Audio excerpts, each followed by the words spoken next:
Hello दोस्तों।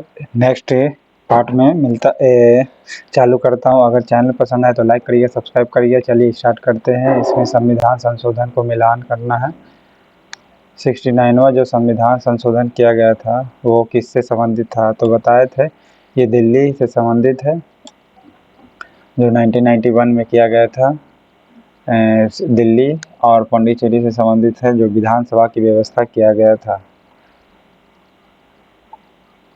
इसमें सुमेलित करना है कौन सा सही है। 69वां संविधान संशोधन करके दिल्ली को राष्ट्रीय राजधानी क्षेत्र का घोषित किया गया था, तो ऑप्शन 5 मारिएगा। और ये कब किया गया था? 69वां अमेंडमेंट 1991 में किया गया था। कब? तो 1991 में। दोनों ऑड है, 69 और 91 लास्ट का डिजिट। संविधान का 75वां संविधान संशोधन जो 1994 में किया गया था, ये किससे संबंधित था? 75वां संविधान संशोधन जो किया गया था ये राज्य स्तरीय किराया अधिकरणों की स्थापना संबंधित था। यानी किसी भी राज्य में कितना किराया होना चाहिए, इसके लिए ट्रिब्यूनल की स्थापना की गई थी। कब? तो 1994 में। कौन सा अमेंडमेंट? तो 75वां अमेंडमेंट किया गया था। 75वां अमेंडमेंट। 73 था पंचायती राज से, 74 था नगर पालिका से, 75 है राज्य स्तरीय। ठीक है। 71वां अति भाषा से हो गया। ओके, किसको? तो नमक से, नेपाली मणिपुरी कंकणी संविधान का 71वां संशोधन।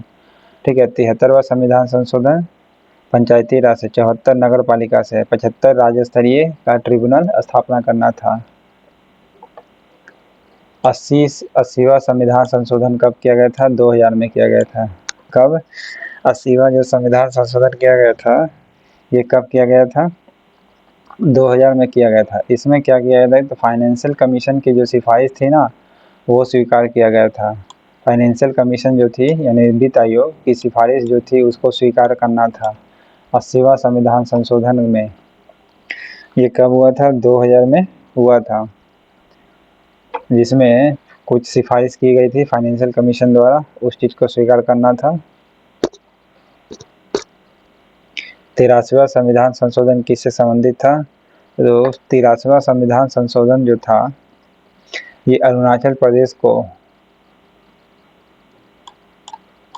प्रदेश की पंचायतों में अनुसूचित जाति जो थी उसके लिए कोई आरक्षण नहीं किया गया था। यानी आरक्षण नहीं मिलेगा शेड्यूल कास्ट को। कहाँ? अरुणाचल प्रदेश में। कब किया गया था? 83वां संविधान संशोधन 2000 में किया गया था। 2000 में ही किया गया था। और 80वां संविधान संशोधन भी 2000 में हुआ था। यानी 80 से 83 तक तो ये फिक्स हो गया कि 2000 में ही हुआ होगा संविधान संशोधन। तो 80 जो 83वां संविधान संशोधन था कि शेड्यूल कास्ट को कोई आरक्षण नहीं देना है। कहाँ? अरुणाचल प्रदेश में। ये 83वां संविधान संशोधन था। ओके।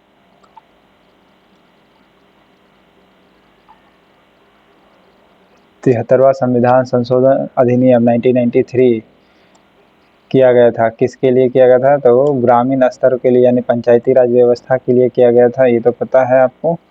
लेकिन किसके लिए? तो देश में मजबूत एवं जीवंत पंचायती राज व्यवस्थाओं की, यानी संस्थाओं की बुनियाद रखना था। इसीलिए 73वां संविधान संशोधन। ये तो आसानी से 93 और 73 दोनों में 3-3 का आंकड़ा दिख रहा है।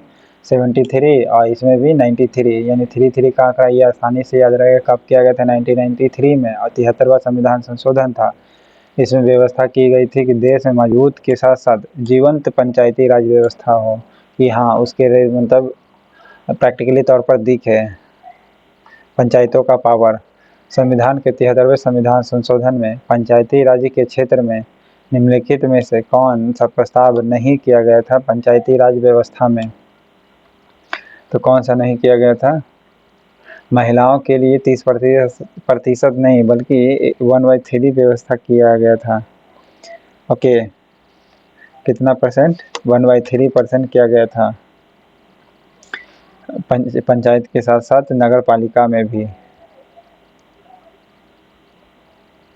लेकिन इसमें पूछ रहा है कि नहीं कौन होगा, तो पंचायती राज से जो निर्वाचित कार्यकर्ता था अपने पद पर कार्य करने के लिए अयोग्य ठहराए जाएंगे यदि उनके 2 से अधिक संतानें हैं। ऐसा नहीं है, पंचायती राज व्यवस्था में संतान को लेकर के कोई बात नहीं की गई थी।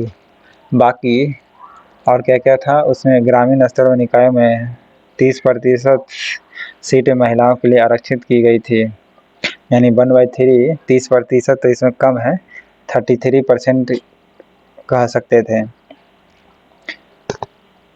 एक तरह से ये भी पॉइंट गलत है, लेकिन फिर भी इसको मोटा मोटी ऑप्शन किताब के अनुसार देखिएगा तो ये सी दिया हुआ है, लेकिन इसको 33% याद रखिए, यानी 1/3 व्यवस्था किया गया था।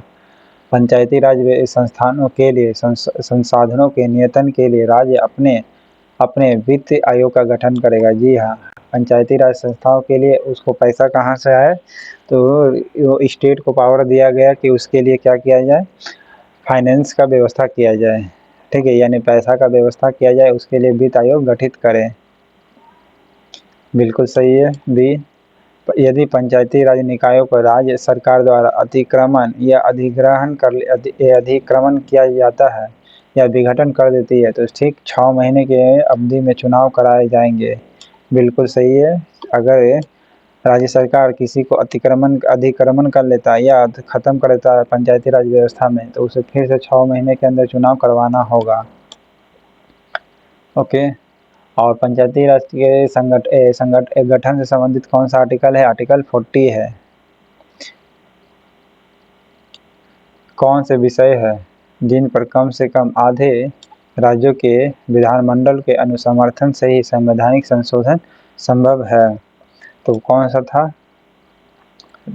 कौन कौन से विषय है जिस पर कम से कम कितना राज्य सहमत हो? राज्य का बोल रहा है, राज्य का विधानमंडल के अनुसमर्थन से ही संवैधानिक संशोधन हो सकता है। पहले तो इतना ध्यान रखिए कि संवैधानिक संशोधन जो था राज्य के लिए पावर नहीं दिया गया था। ठीक है, संवैधानिक संशोधन संसद ही कर सकता है पहला, लेकिन कुछ ऐसा पद है जो राज्य का अनुमति लेना आवश्यक है।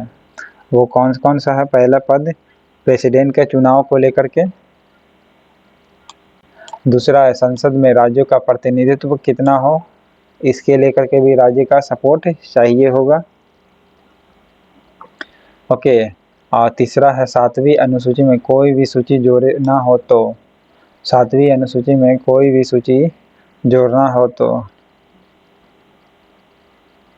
जिसमें केंद्र और राज्य का रिलेशन के बीच में बात किया गया है। तो ऑप्शन ए।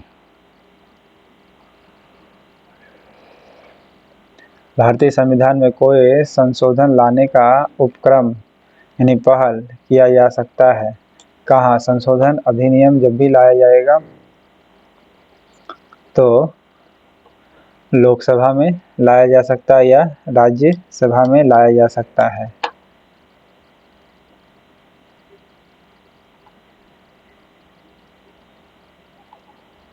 बयालीसवां संविधान संशोधन अधिनियम उल्लेखनीय है। किस चीज़ के बारे में बोलता है? यह बोलेगा नीति निर्देशक जो तत्व होगा, मौलिक अधिकारों से अधिक वरीयता दी गई है नीति निर्देशक तत्व को, स्टेट प्रिंसिपल को।